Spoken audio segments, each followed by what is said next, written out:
Hi every one, this is what I eat in A day as A pregnant girl. രാവിലെ നട്ട്സൊക്കെ കഴിച്ചു. പിന്നെ after 3 hours of session ഇന്നലത്തെ ചോറും രസവും ചീരത്തോരനും ഒക്കെ ചൂടാക്കി കഴിച്ചു. പിന്നെ ലൈറ്റായിട്ടൊരു ചായയും റസ്ക്കും ഒക്കെ കഴിച്ചു. ദെൻ ജോലിയെല്ലാം ഫിനിഷ് ചെയ്തിട്ട് ഞാൻ ഉപ്മാ ഉണ്ടാക്കി. ഉപ്മായും പഴവും കഴിച്ചത്. കുറേ നാളായിട്ട് വിചാരിക്കുമായിരുന്നു ഉപ്മാവ് ഉണ്ടാക്കണം. ഐ ഫെൽറ്റ് ഹാപ്പി സ്വന്തമായിട്ട് ഉണ്ടാക്കി കഴിച്ചപ്പോൾ. ഇന്ന് വിഷ്ണു വർക്ക് ഫ്രം ഹോമാണ്, ബിക്കോസ് എനിക്ക് ഡോക്ടേഴ്സ് അപ്പോയിൻമെൻ്റ് ഉണ്ട്. ഞാൻ വൈറ്റ് ഫീൽഡിൽ മണിപ്പാൽ ഹോസ്പിറ്റലിലാണ് കൺസൾട്ട് ചെയ്യുന്നത്. അപ്പോൾ ലഞ്ചൊക്കെ പ്രിപ്പയർ ചെയ്തപ്പോൾ അഗെയിൻ വിശന്നു.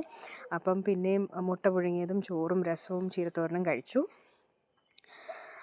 ഞങ്ങൾ എന്നിട്ട് ഉച്ചയ്ക്കായിരുന്നു ഞങ്ങളുടെ കൺസൾട്ടേഷൻ. അപ്പം നമ്മൾ ഉച്ചയ്ക്ക് ഹോസ്പിറ്റലിൽ പോയി. ഫസ്റ്റ് സ്കാൻ ചെയ്തപ്പോൾ ഫസ്റ്റ് ട്രൈമസ്റ്റർ സ്കാനാണ്. ബേബി ഭയങ്കരമായിട്ട് മൂവ് ചെയ്യുമായിരുന്നു. അപ്പോൾ ഡോക്ടർ പറഞ്ഞ് എന്തെങ്കിലും കഴിച്ചിട്ട് വരാൻ. ഞാൻ പുലാവും ചിക്കൻ കറിയും സാലഡും ഉണ്ടാക്കി പാക്ക് ചെയ്ത് കൊണ്ടുവന്നായിരുന്നു. കാറിൽ വന്നിരുന്ന് അത് കഴിച്ചു. എന്നിട്ട് അഗെയിൻ സ്കാനൊക്കെ ചെയ്തു.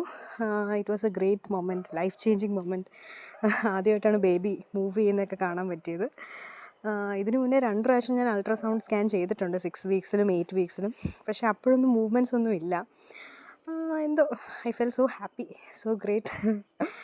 പിന്നെ ഞങ്ങൾ തിരിച്ചു വരുന്ന വഴി ഗ്വാലിയർ കയറി പാനിപ്പൂരി കഴിച്ചു.